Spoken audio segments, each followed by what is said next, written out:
Now, hello everyone, and welcome to another Movie Hooker YouTube video. Today, I'm going to be talking what is going to be arriving on Shudder in February. I received the press release yesterday, so I want to go through the movies that's arriving. I initially wanted to do a movie. I wanted to do a video about the Sundance International Film Festival, the Midnight section. And there's about 8 movies there, and I still want to do a video, but I got this press release yesterday, and I think this is a better one to talk about anyway today. So let's get into it. Where is it? Shudder PR. That's us. Right, so here we go. The program for Shudder. And I think, guys, this is going to be America, by the way.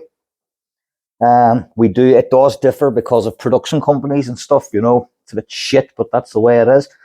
Okay, this has been my 3rd time talking about this movie, so I'm just going to mention it, and we're going to move on. Skin and Marink. There's going to be a review on moviehooker.com. Jessica did watch it. She could appreciate it. It was a little bit slow for her, but she still found some good things, and that's the main thing. It's just important to promote these films when they go so well, on such a small budget. Right, next up we have Attachment. Okay, let's see what this is. Exclusively on Shudder on February 9th. Okay, director is Gabriel Bjerre Gislason. It's English and it's Danish. And the synopsis reads as follows. A horror romance about love at first sight, steeped in Jewish folklore. Maja, a Danish has-been actress, falls in love with Lee, a young Jewish academic from London. But when Lee suffers a mysterious seizure leading to a debilitating injury, Maja fears the whirlwind romance might be cut short and decides to follow Lee back to her home in the Hasidic area of Stamford Hill, London. That's probably fucking pronounced wrong there. There she meets her new downstairs neighbour, Lee's mother, Chana. An overbearing and secretive woman, Chana seems resistant to all Maja's attempts to win her over. And as Maja begins to notice strange occurrences in this building, she begins to suspect that Chana's secrets could be much darker than first anticipated. And that the woman she loves might be carrying the biggest secret of all. Yeah, that sounds good. I'll give it a watch because it's Danish, and some of the Danes have been putting out some fucking good movies recently. So that's called Attachment, and that is going to be arriving on Shudder February 9th. So there you go. It's English and Danish. Okay, this one is next up. We've got Nocebo, I'll call it, and it's directed by Lorcan Finnegan. That's definitely an Irish name. Lorcan is the most Irish name ever. I knew a Lorcan, actually.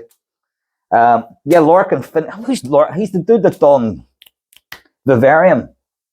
He's the guy that done Vivarium, and Vivarium was fucking great. A lot of people found it really, really boring. The one with Jesse Eisenberg and Imogen Poots, and it was great. It was so weird. And when I do deliveries, I'll be like going through estates going, holy shit. Sometimes I'll be going through estates thinking I'm never ever going to get out of these estates because they all look the fucking same. Welcome to Vivarium. So yes, Nocebo is the new film from that director, Lorcan Finnegan. So this is interesting. It's English. It stars Eva Green, Mark Strong, and Chai Fonacier. A fashion designer is suffering from a mysterious illness that puzzles her doctors and frustrates her husband. Has to frustrate the husband until help arrives in the form of a Filipino carer who uses traditional healing to reveal a horrifying truth. Okay, there's not much there, but definitely this has got my attention. I really like Vivarium, as I said. So I was really looking forward to seeing what this guy done next. He's probably made a couple of more movies since Vivarium, but anyway, this is going to arrive on Shudder on February the 24th. It's called Nocebo, Nocebo. Could be pronounced wrong again. Don't know. So here we go. So I think that's all the new releases. Well, there's not that much, is there? To be honest, there's like 3 films. Attachment. Still, they all sound really good. So this is Shudder Resurrected. Okay, check out the full library slate or February slate for the catalog. Right, February 1st. This Resurrected, I mean, this is going to be a lot of old films, old school horror movies by the looks of it, because first up on February 1st is My Bloody Valentine 3D. That's a no from me. Return of the Living Dead Part 3. Doesn't have to be Part 1, Part 2, because Part 1 and Part 2 are pretty much the same movie with the same actors and everything, playing the exact same fucking parts. But they're classics. And Return of the Living Dead 3. Wow, I haven't seen it in so long. It's the one where the dude loses his girlfriend in a motorbike accident, and his dad, the dude's dad's like an army, like an army general, head of like disease control or whatever the fuck, reanimation control. Jay, he kills his girlfriend on a motorbike accident and says, "I know what I'll do. I'll just go and I'll reanimate her." So this is the first zombie film. Well, it really sort of went into the storyline of the dead feel pain, which is really, really cool, I thought. We found that out when in the first one, Return of the Living Dead Part 1, where they had the corpse and she's like, "Oh, the pain of being dead," and Ernie's looking at her, and yeah, it's painful to be dead. And by the way, Ernie was a Nazi in Return of the Living Dead Part 1. There's a little detail for you. He was actually a Nazi. The stuff that he's listening to on his headphones is like some I don't know, Nazi march or something. But they didn't include the whole Nazism in the movie, but it's there in plain sight. Yeah, so this explores further the whole pain thing. So his girlfriend comes back from the dead. She obviously needs a bit of brains, you know what I mean? But like it helped. It's like she needs to satisfy a craving. If she doesn't eat brains, she has to like fucking stick glass through her face, or she has to cause some sort of extreme pain to herself, which gives her a wee bit of, fills up the tummy, I guess. You know what I mean? So that's Return of the Living Dead Part 3. And from 1993, there was actually, I think there was a Part 4 and a Part 5. I can't even remember Part 5. Part 4, I think, was Rave to the Grave. Oh my God, it was fucking terrible. And I can't remember. There was another one, Return of the Living Dead Part 5. Oh, I can't remember, but both shite. Would definitely not recommend them. So that's 1993, Return of the Living Dead Part 3. And that's also coming on February 1st as well. So cool. Homebodies from 1974, directed by Laurie Yost. This is also arriving on February 1st. All these movies are arriving on February 1st. Homebodies. I have no idea. Let's go have a look.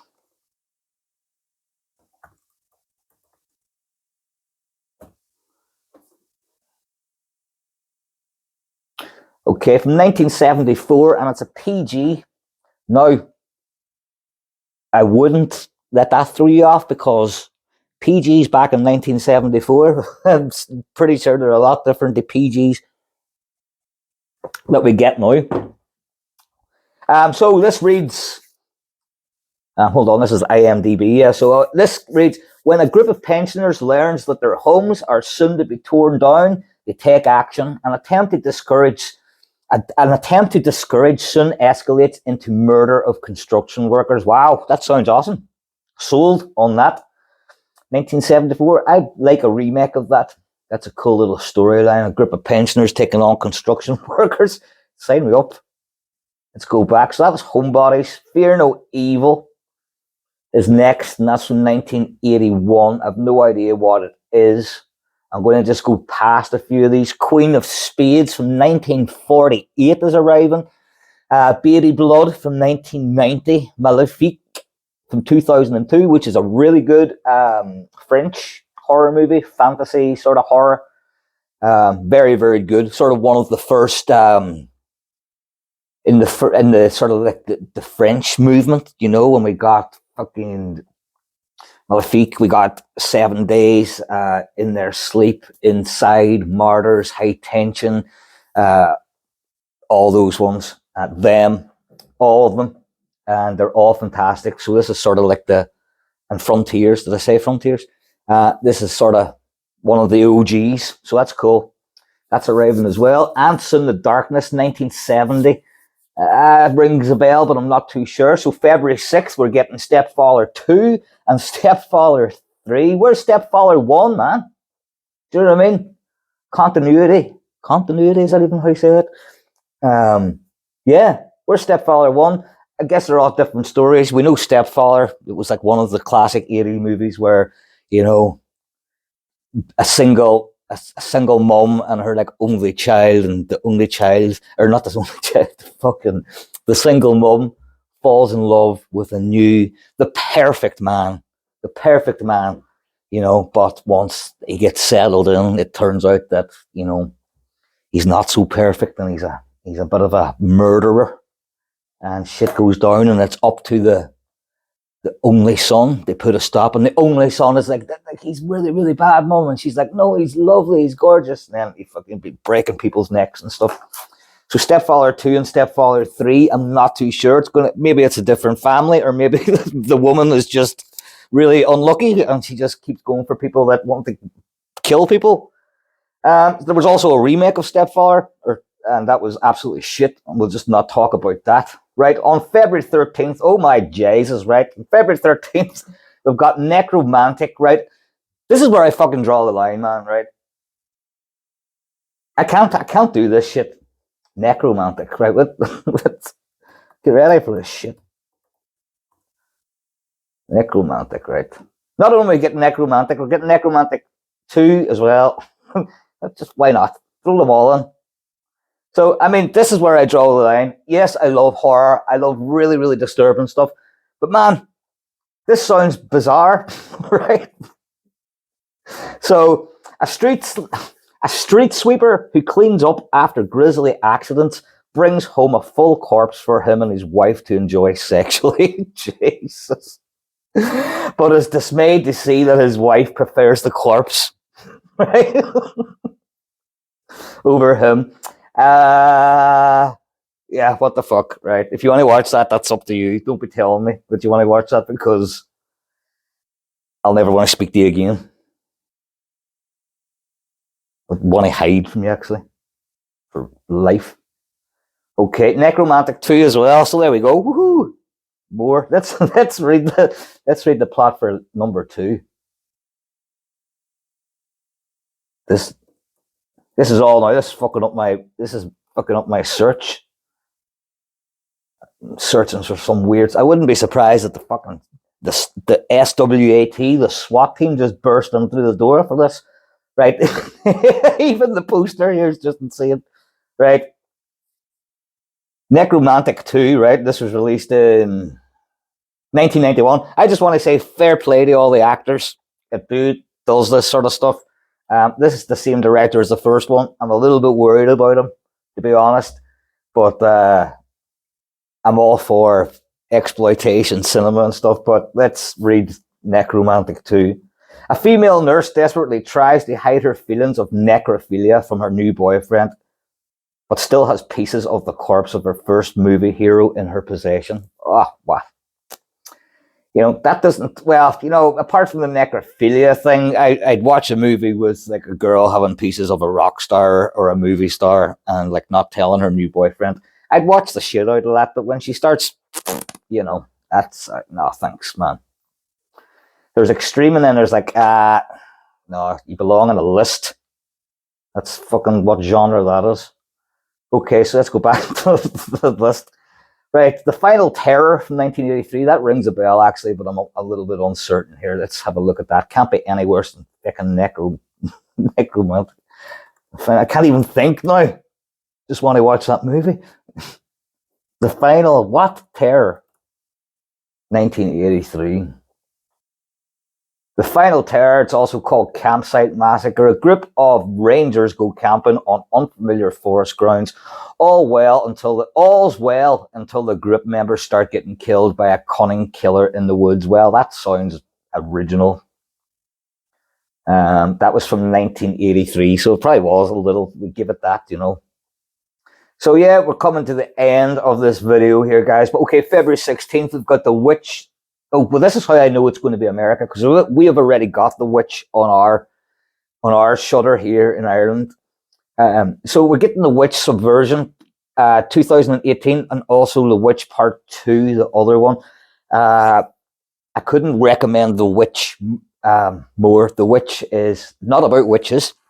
The Witch is completely badass, 120% badass. It is about these kids that were experimented on in North Korea, and I don't know, this little girl escapes and she grows up in South Korea, and she goes on to like this X Factor, the equivalent of X Factor, and she's singing on live TV, and the North Koreans all, there's the girl that escaped. So all the bad guys then from North Korea. Of course, if you're North Korean, right, in any South Korean production, right, if you're North Korean, you have to have a fucking nasty scar on your face, right? Watch out for it. Watch out for it. I'm not lying. If you're North Korean, the leader always has a big nasty scar. He's a big mean looking motherfucker, right? So anyway, the bad guys go after this little kid, and then boom, it clicks with the little kid, and she is an absolute killing machine. When I say that this is action packed, it would put any Hollywood Western production to absolute shame. Now, The Witch Part 2, I haven't seen, but Jessica has watched it, and it broke her heart. It went sort of Train to Busan. I'm still going to watch it, but I don't have high hopes. They started introducing American characters and stuff, and then you have the Korean actors are struggling sometimes. They speak English, but I always feel that that's production companies. Like, because The Witch was so successful, the production companies want a wee bit of that witchy pie, So that's it. That's February 16th, The Witch and Witch Part 2. And on February 20th, last but not least, is Nomads, 1986, directed by John McTiernan. I know the name as well, but let's check that out.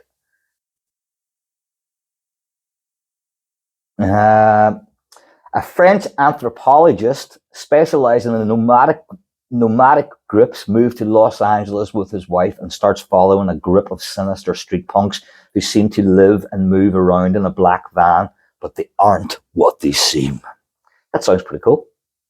And that's from 1986. So guys, there you are. That is the Shudder program for February. I hope there's some films in there that you're going to watch. I just cancelled my Shudder today, actually. Not because I don't like Shudder. I really like Shudder. I'm just so broke. I cancelled Shudder, cancelled my Xbox Game Pass, and cancelled my Apple TV because I've seen everything on everything. It's just insane. Anyway, guys, thank you very much. If you like the video, subscribe and all that jazz, and hit the notifications bell and all that. And thank you. Later.